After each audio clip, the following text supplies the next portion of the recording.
Where is Fir'aun? Di mana Fir'aun? Rupanya Fir'aun itu walaupun sudah mati, tempatnya di paling atas. Naiklah kami ke atas tangga. Sampai ke atas, pas mau masuk ke kamar Fir'aun itu bergetar jantung kita. Tiketnya mahal. 100, dulu 100 pon. Beasiswa kita 162. Lebih dari 50% beasiswa. Setengah bulan awak puasa sunat. Masuk ke dalam menengok. Dia di dalam kotak kaca. Dalam kotak kaca tak berbaju, pakai anduk aja. Makanya siapa yang suka pakai anduk keluar? Saya tengok dekat-dekat gini. Ini kaca saya tengok, saya perhatikan hidung. Oh, rambutnya macam rambut jagung merah. Hidungnya mancung, mulutnya begini. Kalau saya tengok matanya takut pula saya dikedipnya gitu. Kaulah rupanya Fir'aun. Diabadikan Allah. Apa kata Allah? Al-yawma nunajjika bibadanika. Hari ini kami selamatkan jasadmu, tak hancur. Untuk apa? Litakuna liman khalfaka ayah. Supaya menjadi tanda-tanda bagi orang setelahmu bahwa pejabat penguasa akan mati. Makanya perlu juga setelah pelantikan seluruh bupati, wali kota, gubernur se-Indonesia dibawa jalan-jalan ke Mesir untuk berkunjung ke itulah akhir. Saya kalau ada yang membuat nanti mau saya jadi guide-nya. Jadi pas di depan Fir'aun itu ceramah kita, wahai bupati, gubernur, wali kota, inilah akhir kalian nanti. Bagus kalau ada yang membuat program. Wa ila adin akhahum huda. Nabi Hud diutus kepada kaum Ad, hancur Ad, nggak ada lagi.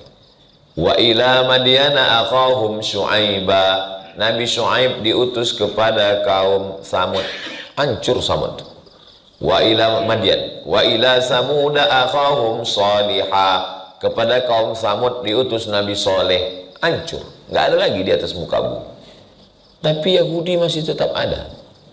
Disitulah mukjizat Nabi Muhammad SAW, bahwa Nabi mengatakan di akhir zaman akan ada umat yang akan memerangi kamu dan kamu akan berperang dengan mereka, sampai-sampai batu dan pohon kayu pun berpihak ke kamu, tidak ke mereka, kecuali satu pohon namanya pohon Gharqad.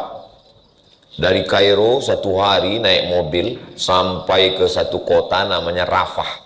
Kota Rafah itu dibagi dua, sebelah diambil Israel, sebelah untuk Mesir. Dipasang pagar besi dengan voltase tinggi listrik. Kalau disentuh mati kita. Jadi orang sini mau berkirim surat ke sini pakai layang-layang. Tahun 99 saya ke situ, mereka kirim surat pakai layang-layang, dibaca ke sana. Kenapalah Israel ini masih ada? Kenapa Israel Yahudi? Nabi Ibrahim punya anak namanya Ishak. Ishak punya anak namanya Yakub. Yakub ini namanya dua. Satu lagi Yakub, satu lagi Israel. Isra artinya hamba, El Tuhan. Israel hamba Tuhan. Kalau bahasa Arabnya Abdullah, Abdurrahman, Abdurrahim, Abdul Somad. Hamba Tuhan. Lalu kemudian anak cucu keturunan Yakub itu disebut dengan Bani Israel. Yakub punya anak namanya Yusuf. Yusuf punya saudara namanya Yahuza. Yahuza ini punya anak cucu keturunannya Yahudi.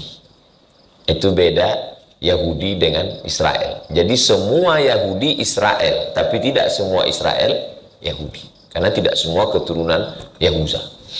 Kenapa mereka ini masih ada zaman sekarang? Jadi saya dulu zaman kuliah, kita kan selalu berpikir, kok ada mereka? Saya tanyalah ke Syekh Muhammad Jibril, guru besar tafsir Al-Azhar, Profesor Dr. Syekh Muhammad Jibril. Syekh, kaum Samud habis, kaum Madian habis, kaum habis. Kenapa kaum ini disisakan Allah sekarang? Syekh Muhammad Jibril tersenyum, kata dia, kalau Israel dihancurkan Allah juga, apalah tiket kau masuk surga? Oh, rupanya itu disisakan Allah untuk kita rupanya. Makanya kalau punya pasukan bala tentara, kirimkanlah ke sana untuk menghantam Israel. Tentara Palestina yang sudah dijajah sejak 1946. 1946 mulai Israel itu masuk comot Palestina itu. 1945 kita merdeka, 1946 mereka terjajah. Sampai sekarang 2024, duit tak ada, di embargo, susah. Tapi tentaranya masih ada, tetap berjuang. Nggak mati-mati tentara itu.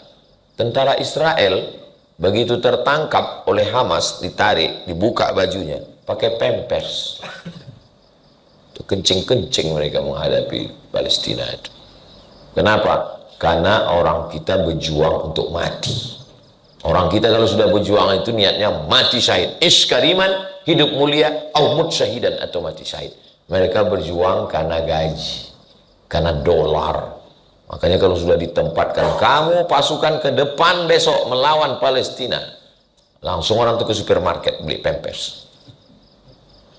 Kenapa ini masih disisakan Allah SWT? Untuk menengok mana yang pejuang, mana yang pecundang. Bisa juga untuk baju kaos. Buat gambar Masjidil Aqsa besar, bawa. Untuk melihat mana yang pejuang, mana yang pecundang. Jangankan berjuang ke Palestina, masalah memboikot aja masih diejek-ejek orang. Jangankan orang biasa, ustadz pun masih makan produk-produk. Kita mesti melawan Israel, menolong Palestina, takbir, Allahu Akbar. Selesai acara, ustadz yang melawan tuh makan donat buatan Israel di airport. Datang Ustadz Tengku Zulkarnain. Tadi Bapak Ustadz bilang kita melawan Israel, itu kan produk Israel, kenapa dimakan? Setiap rupiah yang kita beli itu akan mengirim, beli senjata untuk membunuh saudara kita. Kenapa produk ini masih Bapak makan? Apa kata dia? Ini adalah Israel, mesti kita selesaikan.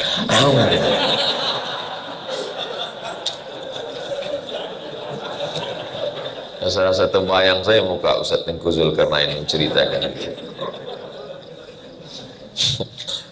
Jangankan masalah berperang ke sana, masalah memboikot pun berkelahi pula sesama kita.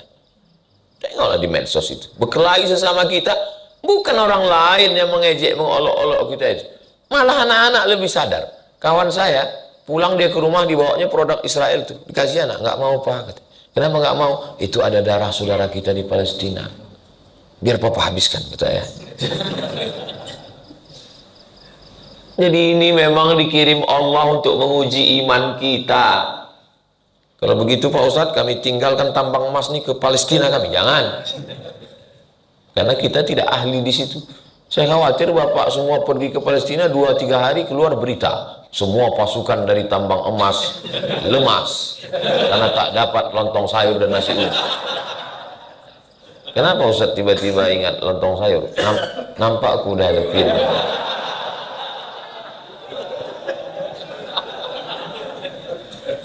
Kalau Tuhan main gasing, jangan dibawa ke kota Makkah. Kalau sudah nampak aku piring, hilang pula materi ceramah. Itu maka aku pancing dengan pertanyaan. Bahan udah hilang semua. Saudaraku yang dimuliakan Allah, am hasibtum an tadkhulul jannah, kalian sangka kalian masuk surga? Walamma ya'lamillahu alladhina jahadu, Allah mau menengok siapa yang berjihad. Wa ya'lamas sabirin, siapa yang sabar dalam perjuangan. Lalu untuk apa dibuat Allah? Waliyumahhisallahu alladhina amanu, untuk menyaring, memfilter. Waliyumahhisallahu alladhina amanu, mana yang beriman. Wa yamhaqal kafirin, mana yang kafir. Ini kita ini sekarang di tempat ujian. Aku nggak tahan Pak Ustadz, hidup ini banyak kali ujiannya. Yang namanya banyak ujian itu hidup. Kalau banyak cucian, laundry. Ini tempat ujian. Maka siapa yang mengeluh, banyak kali ujian. Sama macam orang masuk ruang SNMPTN, seleksi nasional masuk perguruan tinggi negeri. Lalu ngeluh dia, banyak kali pertanyaannya. Ya ini kan tempat ujian, kau salah masuk sini. Kalau kau nggak mau ujian, keluar kau dari sini. Masuk kemana? Masuk ke liang kubur. Di liang kubur pun masih ada audiens. Audiensi, marrabbuka. Siapa Tuhan? Ar-rahah fil jannah. Nanti Ustaz dari sini kemana? Habis dari sini kami nanti ke Batang Toru, Paluta. Habis dari Paluta kemana? Habis itu kami nanti ke Labuan Batu, habis itu ke Medan, habis itu Ustaz pulang ke rumah, habis itu kemana? Habis itu ke Maluku, habis itu kemana? Habis itu ke Malaysia Desember, habis dari Malaysia kemana? Ke Jakarta. Terus istirahatnya kapan Ustaz? Istirahatnya nanti di surga bersama kamu, Besti. Begitu juga nanti kalau bapak pas pulang ditanya, abang nih ku tengok kerja, kapan abang istirahat? Nanti bersama kamu di surga Jannatul Firdaus. Apa kata dia? Allah, ngomong aja.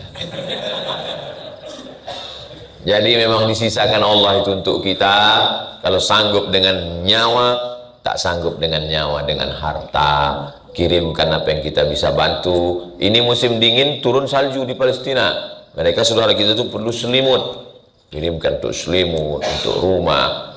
Kirim ke lembaga yang resmi, Basnas, Badan Amil Zakat Nasional. Kami pernah menggalang dana. Saya tidak mau ikut acara manapun kecuali dengan Basnas, karena itu lembaga negara sampai ke sana. Pas penggalangan dana, malam solidaritas Palestina di halaman Masjid An-Nur.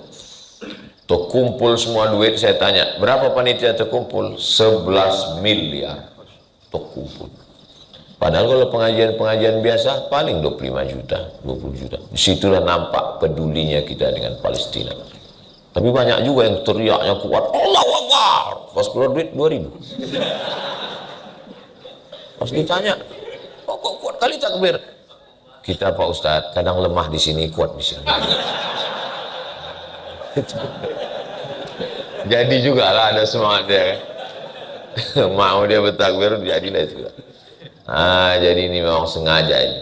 Jadi puncaknya nanti 5 syaratnya, mereka sedang menunggu namanya Mesiah. Mesiah itu kalau bahasa Arabnya Al-Masih. Mereka menunggu Al-Masih. Kenapa disebut Al-Masih? Karena kalau disentuhnya orang lumpuh berdiri, disentuhnya orang mati tegak. Masih artinya menyentuh. Masaha yamsahu, masih menyentuh. Sentuhnya orang lumpuh sehat. Disentuhnya orang Al-Masih. Mereka sedang menunggu Al-Masih itu. Al-Masih Isa Pak Ustaz. Al-Masih yang asli namanya Al-Masih Isa. Al-Masih yang KW namanya Al-Masih Dajjal. Dajjal itu KW. Makanya kalau ada ibu-ibu pakai gelang emas tapi palsu, itu namanya Mas KW, Mas Dajjal. Mas yang asli itu di Martabe. Sampai mana tadi? Lupa pula. Jadi mereka sedang menunggu Mesias ini datang. Mesias itu mau turun ke bawah, syaratnya 5. Yang pertama, kuasai Palestina. Itu mengapa mereka menguasai Palestina 1946. Karena Mesias itu sedang di langit, sedang nunggu deh. Kalian mau aku turun? Kata dia. Mau kalian aku turun? Kalian ambil Palestina ya. Itu maka mereka ambil Palestina. 5 juta Yahudi dari seluruh dunia sudah pulang ke Palestina. 5 juta orang sekarang. 5 jutanya dia, bukan banyak, 5 juta. Kita hampir 300 juta. Andai serentak kita terkencing bersama, pipanya kita arahkan ke sana. Mati orang tertenggelam. Apalagi kencing dari kita ini dahsyat. Jengkol sama petai. Baru kena anginnya aja pingsan. Pertama, kuasai Palestina, syarat kalau mau turun. Yang kedua, buat Palestina itu berdarah bayi, bunuh. Itu maka anak-anak bayi. Dulu tentara Israel itu kalau nengok perempuan Palestina hamil jalan, taruhan mereka berdua. Taruhan. Itu bayi dalam kandungan itu laki-laki apa perempuan? Yang satu bilang laki-laki, yang satu bilang perempuan. Tangkapnya, sobeknya, pop, keluarkan bayi. Yang bercerita itu guru kami dari Makkah Al-Mukarramah. Begitulah sadisnya tentara Israel. Makanya ada orang Amerika perempuan, apa kata dia? Saya nggak percaya sama Tuhannya orang Islam. Kejam kali Tuhannya. Dibacanya ayat. Kullama nadijat juluduhum, ketika kulit mereka masuk neraka gosong melepuh, badalna juludan ghairaha, kami ganti dengan kulit yang baru. Kejam kali Tuhan begitu. Dulu saya nggak percaya sama Quran itu karena Quran menceritakan Tuhan yang sangat kejam. Setelah peristiwa Israel ini, memang cocoklah neraka itu diciptakan untuk mereka, dan bersyahadat dia masuk Islam. Sudah saya posting videonya di Instagram yang followernya 9 juta itu. Maksudnya yang belum follow lah. Syarat yang kedua, buat darah diserak supaya dia mau turun. Yang ketiga, apa dia? Seluruh Yahudi yang ada di dunia pindah ke situ. Yang keempat, hancurkan Babel, karena Babel dulu tempat penjaranya Israel. Babel waktu itu nama rajanya Nebukadnezar. Nebukadnezar mau menjarakan, membunuh, dia balas dendam. Babel harus dihancurkan. Babel itu bukan Bangka Belitung, Babel Irak. Makanya setiap naik presiden Amerika, yang pertama dia lakukan membombardir Irak. Saya paling sakit hati saya sama George Bush lah. Kenapa? Karena saya mau S2 di Universitas Saddam Hussein tahun 2002. Kami haji jumpa sama kawan-kawan. Kau S2 di mana? Di Irak, di Baghdad. Di mana? Universitas Saddam Hussein. Kenapa kau belajar di sana? Gratis. Cocoklah saya mencari beasiswa. Tiap tahun bisa haji, naik bis dari Baghdad ke Madinah. Cocok. Begitu saya selesai kuliah, mau ke Baghdad, Universitas Saddam, dibom George Bush, rata universitas dengan tanah. Akhirnya saya pergi ke Maroko. Kalau enggak, udah jurusan Saddam saya ini pulang. Yang kelima, mau mereka turun, Mesiasnya itu mau turun, hancurkan Masjidil Aqsa nih. Ini Masjidil Aqsa. Ini sekarang sudah digali mereka terowongan keliling, terowongan. Nanti Masjidil Aqsa itu akan turun jatuh ke bawah, bam. Baru mereka bangun di atasnya Temple of King Solomon. Tulis di Google, Temple of King Solomon, Raja Solomon. Mereka mengotak-atik Nabi Sulaiman seakan-akan punya mereka. Quran datang meluruskan, Nabi Sulaiman bukan raja kalian. Nabi Sulaiman adalah nabi, salah satu nama anak Nabi Daud. Nama ayahnya Daud, namanya anak Sulaiman. Kata mereka Solomon. Ada pula penulis Indonesia mengatakan Nabi Sulaiman itu kerajaannya sampai ke Indonesia, ke Yogyakarta, Sleman.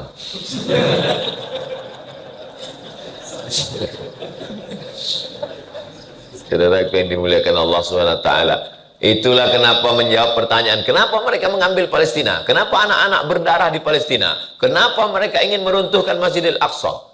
Jawabannya, karena mereka sedang menunggu Mesias. Mereka membangun negara itu berdasarkan mitos. Datanglah orang komunis dari Prancis, namanya George Roger Jaroudi. Masuk Islam, ditulisnya buku Yahudi mendirikan negara berdasarkan mitos. Ditangkap, dia dimasukkan ke dalam penjara karena dianggap Yahudi itu gila. Ada satu jenderal Yahudi itu namanya Moshe Dayan. Coba tulis di YouTube, Google Moshe Dayan. Jenderal Moshe Dayan, matanya buta sebelah. Moshe Dayan. Ketika berdiri negara Israel, lalu panglima perangnya namanya Moshe Dayan, mereka kirim pakar mumi yang ada filmnya itu, Mummy Return. Jangan anak manggil bini mumi. Mumi itu artinya mayat Fir'aun. Dikirimlah pakar mumi ke Mesir menjumpai presiden siapa namanya Bang Iqbal? Setelah Gamal Abdul Nasir, Anwar Sadat. Anwar Sadat, ini mumi Fir'aun ini terjadi kerusakan pada kulitnya, nanti membusuk, harus diobati. Dibawalah mumi ini dari Mesir ke Prancis. Sampai di Prancis, masukkan ke ruangan. Rupanya akal-akalan Yahudi itu aja. Sampai di situ dibuka orang tuh, ditinju si Moshe Dayan tuh Yahudi. Kau yang udah mengusir nenek moyangku dulu, katanya. Ada bukunya di rumah. Kan gila itu. 3000 tahun yang lalu dendamnya nggak hilang-hilang sampai sekarang. Kalau kita orang di Nusantara ini dendam paling 7 turunan. Aku dendam kali 7 turunan. 7 turunan nggak sampai 3000 tahun. 50, 350 nya. Yahudi sampai 3000 tahun. Saya sekedar penasaran aja. Enggaklah pula saya mau meninju Fir'aun. Sampai saya ke Mesir, pergi ke samping Sungai Nil, ada di situ namanya Tahrir Square. Di situ ada museum. Naik. Where is Fir'aun? Di mana Fir'aun? Rupanya Fir'aun itu walaupun sudah mati, tempatnya di paling atas. Naiklah kami ke atas tangga. Sampai ke atas, pas mau masuk ke kamar Fir'aun itu bergetar jantung kita. Tiketnya mahal.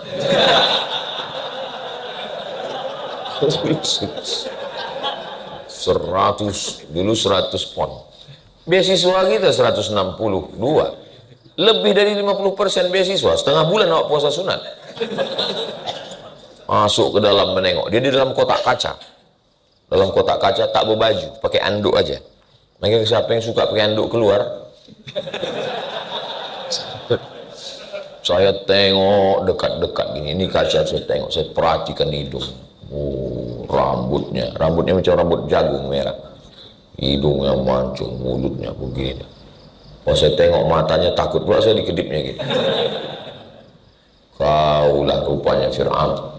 Diabadikan Allah. Apa kata Allah? Al-yawma nunajjika bibadanika. Hari ini kami selamatkan jasadmu, tak hancur. Untuk apa? Litakuna liman khalfaka ayah. Supaya menjadi tanda-tanda bagi orang setelahmu bahwa pejabat penguasa akan mati. Makanya perlu juga setelah pelantikan seluruh bupati, wali kota, gubernur se-Indonesia dibawa jalan-jalan ke Mesir untuk berkunjung ke Fir'aun. Itulah akhir. Saya kalau ada yang mau buat nanti mau saya jadi guide-nya. Jadi pas di depan Fir'aun itu ceramah kita, wahai bupati, gubernur, wali kota, inilah akhir kalian nanti gitu kan. Bagus kalau ada yang membuat program. Saudara yang dimuliakan Allah Subhanahu wa taala, berakhir. Bukan main gagahnya dia mengejar Nabi Musa, dikejarnya Nabi Musa, lalu sampai ke Laut Merah itu dipukulkan Nabi Musa, tongkat itu terbelah Laut Merah, Nabi Musa pun lewat. Begitu sampai ke ujung, datang Fir'aun mengejar di tengah, berbalik laut itu, pus, tenggelam, habis. Matinya sangat menyakitkan Fir'aun itu. Matinya macam mana? Tersedak air garam tengah laut.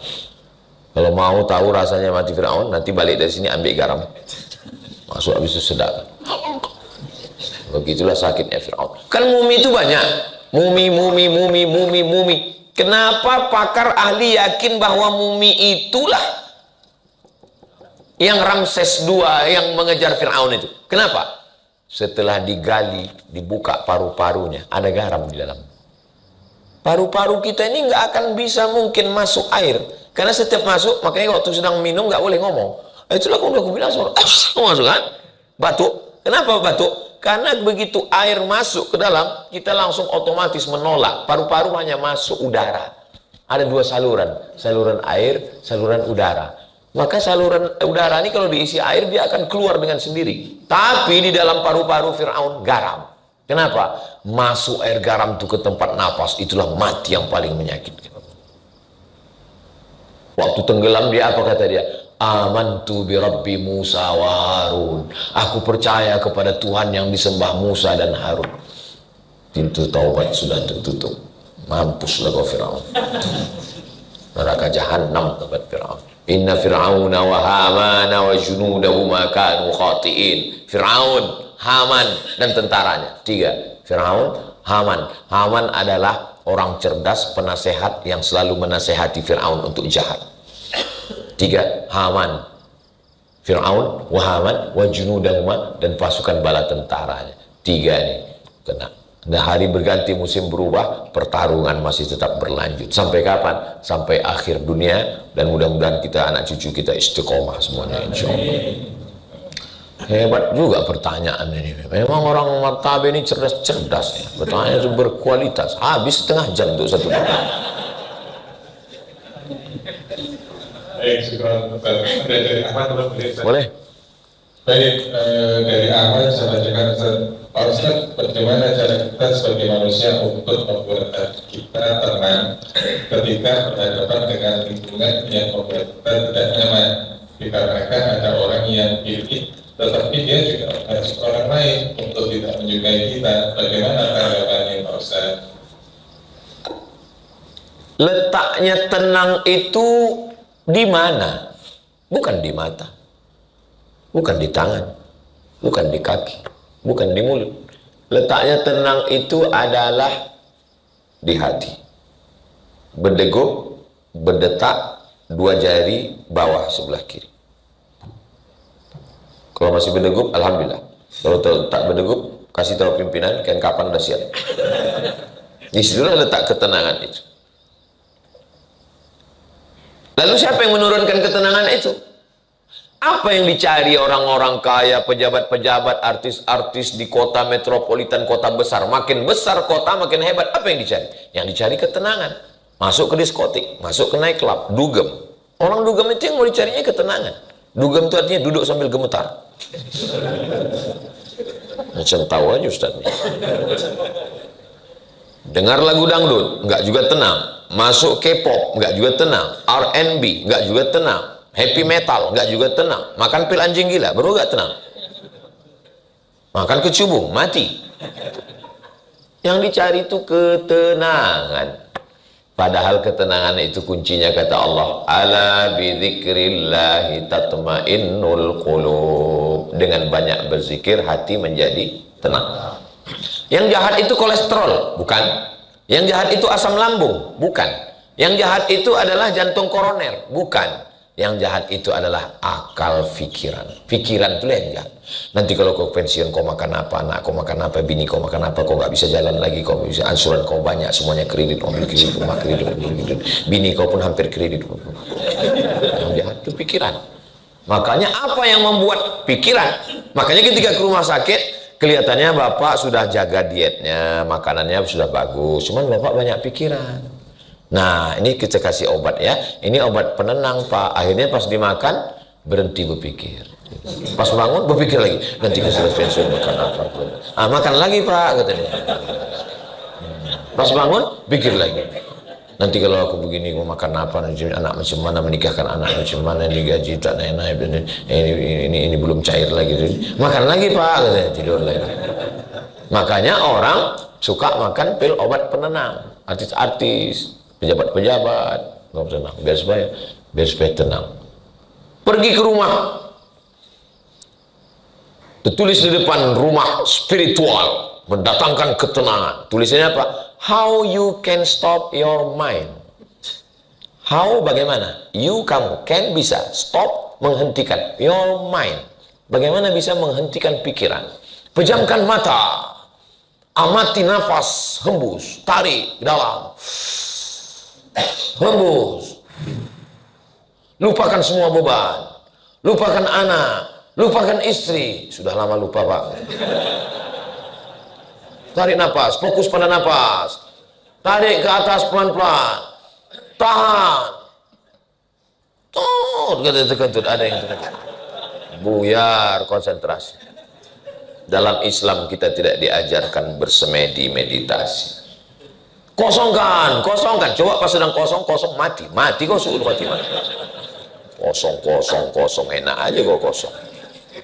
Kita tidak diajarkan meditasi, kita tidak diajarkan minum khamar, kita tidak diajarkan pakai sabu narkoba, kita diajarkan menyibukkan ini sehingga ini ditolong Allah untuk tenang. Asal sudah sibuk ini, makanya tadi selesai sholat, saya ajak berzikir la ilaha illallah la syarika lahu lahul mulku wa lahul hamdu Allahumma antas salam wa minkas salam wa subhanallah subhanallah subhanallah subhanallah. Kalau kuat di sini, lemah di sini. Kalau kuat di sini, lemah di sini. Kuatkan dia di sini. Subhanallah subhanallah alhamdulillah alhamdulillah Allahu akbar Allahu akbar. Ada tasbih itu 100. Afdalu dzikri fa'alam annahu la ilaha illallah la ilaha illallah. Ustadz, Habib, Kiai, Tuan Guru, saya ini sedang susah hati, sedang galau, banyak itu, banyak ini, musibah, segala macam. Bagaimana? Kau bersolawat satu hari 1000 kali. Bingung orang ini, kok 1000 kali? Sebetulnya tujuannya, ketika mulut bersolawat, hati ingat Nabi, ini stop. Makanya orang gila sehat. Kenapa? Dia tak berpikir. Tapi bukan saya ngajak kita gila semua. Yang kita buang dengan zikir itu adalah pikiran-pikiran negatif. Saya menemukan sendiri. Tak dapat saya dari mana. Ketika almarhumah mak saya meninggal, memang pikiran saya. Selalu saya menyalahkan diri saya. Kenapa kau tak bangunkan rumah mak kau? Kenapa kau tak belikan dia mobil mewah? Kenapa kau tak bawa dia jalan-jalan? Kenapa kau tak belikan dia bagus-bagus? Kenapa tak kau belikan dia emas? Kenapa tak kau kasih dia? Kenapa? Padahal udah saya buat semua. Pikiran saya selalu menyalahkan saya. Akhirnya saya menemukan sendiri untuk menghentikan pikiran. Setiap ingat saya bacakan Al-Fatihah. Untuk almarhumah makku Al-Fatihah. Auzubillahi minasyaitonirrajim. Bismillahirrahmanirrahim. Alhamdulillahirabbil alamin. Ketika saya baca Al-Fatihah, hati saya tenang, pikiran baru saya menemukan, oh, kalau mulut kita sibuk zikir, hati kita berzikir, pikiran kita tenang. Itulah makna ayat ala bidzikrillahi tatmainnul qulub. Orang tarekat Naqsyabandiyah wajib satu hari 5.000 zikir wajibnya. Allah Allah. Allah Allah Allah Allah Allah Allah Allah Allah Allah Allah Allah Allah Allah Allah. Itu maka pikiran kurang dia memikirkan yang negatif dan ditolong Allah. Allah yang menolong kita. Tapi kalau kita tidak berzikir, oh, zaman dulu kunci pintu pagar, kunci pintu rumah, kunci pintu kamar, di kamar kita tenang. Zaman sekarang kunci pintu kamar, kunci pintu rumah, kunci pintu kamar, duduk di rumah. Di komen orang di Google, di YouTube, di Instagram. Tidak ada lagi yang menenangkan. Zaman dulu jam 2 malam kita bangun tahajud tenang. Zaman sekarang bangun kita jam 2 malam usolli sunat tahajud. Gol! Orang nonton Manchester United, Liverpool. Gimana kita mau cari ketenangan? Ketenangan itu bukan tengah malam. Ketenangan itu bukan di Makkah Madinah. Ketenangan itu bukan di mana-mana. Bukan menyepelekan Makkah dan Madinah. Ketenangan ada dalam dirimu dengan berzikir kepada Allah. Zikir kata guru saya 3. Yang pertama istighfar. Astaghfirullahaladzim, astaghfirullahaladzim, astaghfirullahaladzim. Yang kedua salawat. Allahumma salli ala sayyidina Muhammad wa ala ali sayyidina Muhammad. Yang ketiga la ilaha illallah. Ya sesuai kondisi. Kalau kebetulan atasan nanya gimana proses kinerja, progres kerja kita ke depan, subhanallah walhamdulillah. Enggak gitu juga. Kalau sedang rapat ya ngomonglah kita.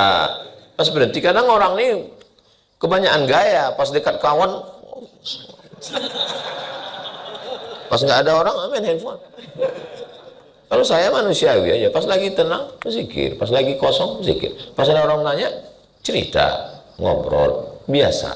Terus ini mau zikir, oh, rupanya kamera online, lagi streaming. Oh, saya tengok, belum ada yang nonton nih.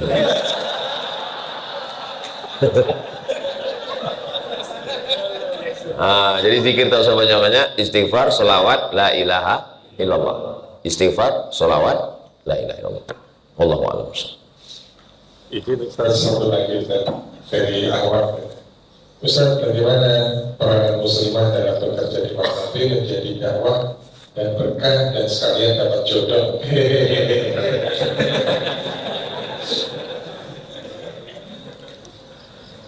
Saya termasuk lambat menikah karena mengurus almarhumah emak. 11 tahun saya serumah.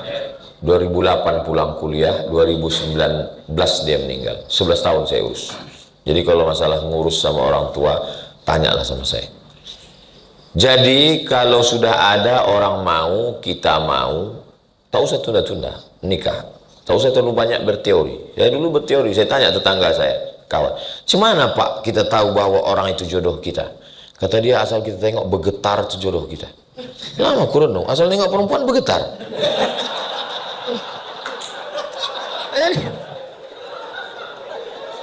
Jadi tak usah dicari, asal mau dia, mau kita. Nikah itu kesepakatan, tak usah terlalu banyak-banyak berteori. Cerita yang pahit-pahit dulu. Bang, aku ini kerja di Martabe. Jadi kau mesti ikut aku atau aku ikut kau. Nah, jadi jangan, Pak Ustadz Somad, saya sekarang ini bingung ini. Kata suami saya ikut dia di kota tempat dia kerja, sementara saya bekerja di tempat kota saya. Kau sebelum nikah dulu ada kenalan kan? Iya, ta'aruf Pak Ustadz. Terus apa yang kalian bahas? Mie ayam, lontong sayur. Ceritakan yang urgen, yang penting-penting. Kalau udah sepakat untuk hidup bersama, sudikah kau menemani aku sampai ajalku tiba? Setelah itu kau tunggu aku di pintu surga? Kalau kata dia, yes, I do. Udah langsung aja. Kalian yang lajang-lajang, yang laki-laki, jangan kalian datang ke rumah perempuan itu. Kalian bawa pimpinan. Jangan kalian yang ngomong petentang-petenteng, aku mau minang anak bapak. Nggak bisa gitu. Orang tua itu dia mau ngomong sama orang tua. Atau kalian cari Ustaz Iqbal Sauki, Pulungan, Ustadz kita bawa. Jangan kalian bawa saya. Kalau saya kalian bawa, saya yang diterima orang tuh. Wah, pede kali Ustadz ini.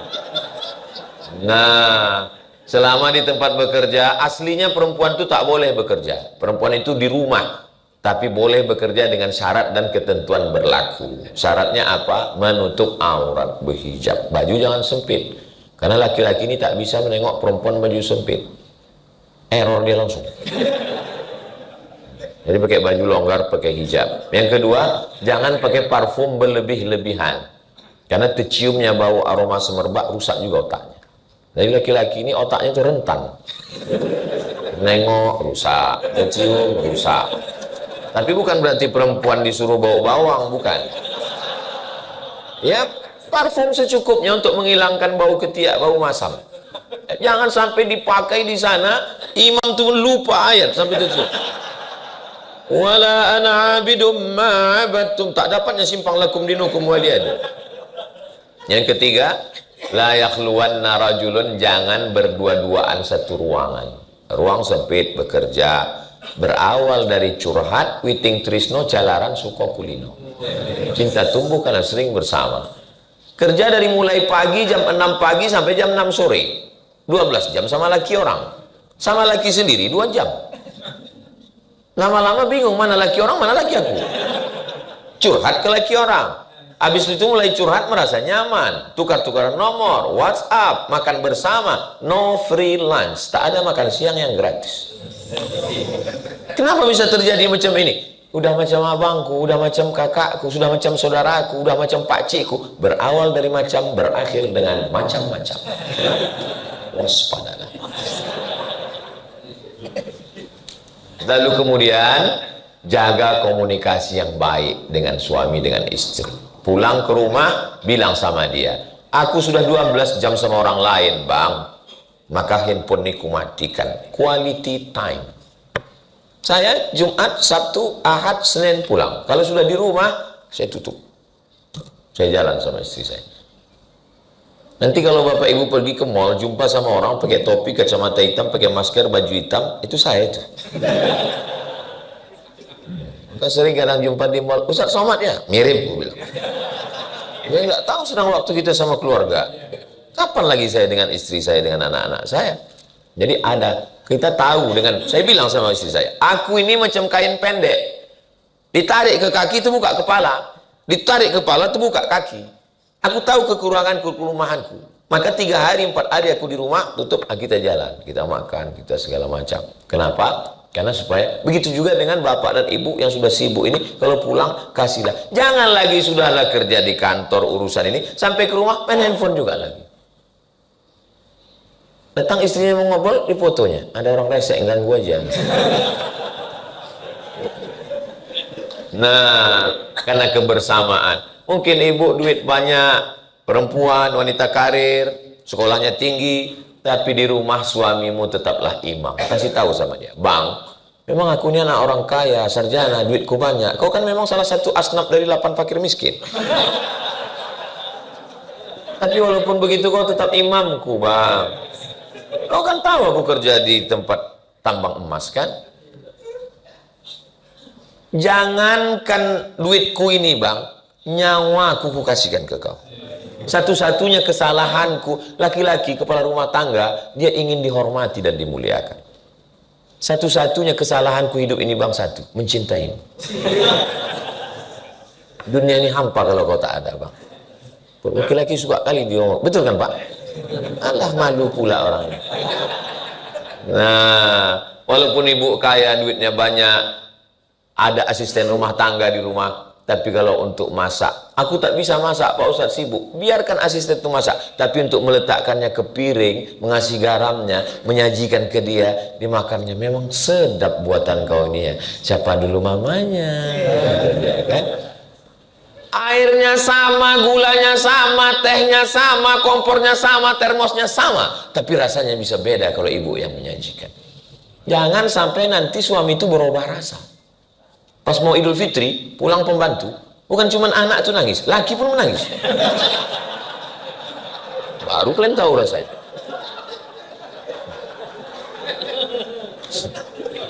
Berapa banyak sekarang laki-laki berselingkuh karena istri terlalu kaya, terlalu hebat, terlalu kuat. Kenapa? Karena laki-laki kalau sudah dilemahkan, psikologisnya terganggu. Senapang angin pun tak hidup. Pas ditanya, ditangkap sama polisi. Kenapa kau berselingkuh? Saya lebih tertarik dengan pembantu saya daripada istri saya. Kenapa? Psikologisnya terganggu. Makanya kalian yang perempuan yang berkarir yang hebat, muliakan suami kalian. Bilangkan, kaulah imam. Kalau tak ada kau, aku tak bisa sembahyang, bang. Itu tidak bohong. Memang kalau tak ada imam, cuma mau sholat. Muliakan dia, besarkan hatinya, hebatkan dia. Aku ini dia nggak ada apa-apanya. Aku ini anak orang susah. Sementara kau anak orang kaya, kau bekerja di tambang emas. Tak usah sebut-sebut itu, bang. Emas itu bagiku hanya setumpuk tanah busuk. Kau lah yang paling mulia. Nah, gitu. Kau lah pangeran kodokku, bang.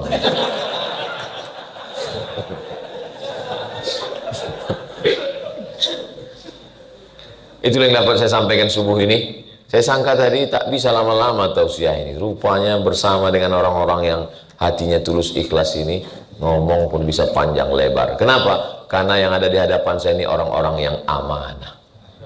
Amanah itu A-nya akidah, M-nya adalah mujahadah. Besar kok tahu? Itu ada tulisannya. Di akhir majelis mari kita sama berdoa, mudah-mudahan kita istiqomah. Keluarga kita sakinah mawaddah warahmah. Anak-anak kita soleh dan solehah. Akhirnya kita masih bersama, masuk surga bersama Rasulullah. A'udzubillahi minasyaitonirrajim. Bismillahirrahmanirrahim. Alhamdulillahirabbil alamin. Wassalatu wassalamu ala asyrafil anbiya'i wal mursalin wa ala alihi wa sahbihi ajma'in. Rabbana ighfir lana dzunubana, ampunkan dosa kami, wali abaina ayah kami, wali ummahatina emak kami, wali azwajina pasangan hidup kami, wali dzurriyyatina anak cucu keturunan kami, wali man ahsana ilaina orang-orang yang sudah berbuat bagi kami. Allahumma ja'al a'malana ibadatan lana, jadikan segala aktivitas kami ini menjadi ibadah karena kami lakukan karena Engkau ya Allah. Anzilis sakinata fi qulubina, tanamkan sakinah ke dalam hati kami sehingga keluarga kami sakinah mawaddah warahmah. Allahumma ja'alna minal mutahabbina bijalalik, kami di tempat bekerja ini beda ayah beda ibu, jadikan kami bersaudara karena Engkau ya Allah. Waj'alna minal mukhlasin, jadikan kami orang yang tulus dan ikhlas dalam beramal hidup dan mati ya Allah. Ahyina bil iman, hidupkan kami dengan iman. Amisna bil iman, matikan kami dengan iman. Wahsyurna yaumal qiyamati ma'al mu'minin, bangkitkan kami di akhirat bersama orang-orang beriman. Wa adkhilnal jannata ma'al abrar, masukkan kami ke dalam surga bersama saudara-saudara kami ya Allah. Rabbana atina fid dunya hasanah wa fil akhirati hasanah wa qina adzabannar. Wa sallallahu ala sayyidina Muhammad wa ala alihi wasallam walhamdulillahi rabbil alamin.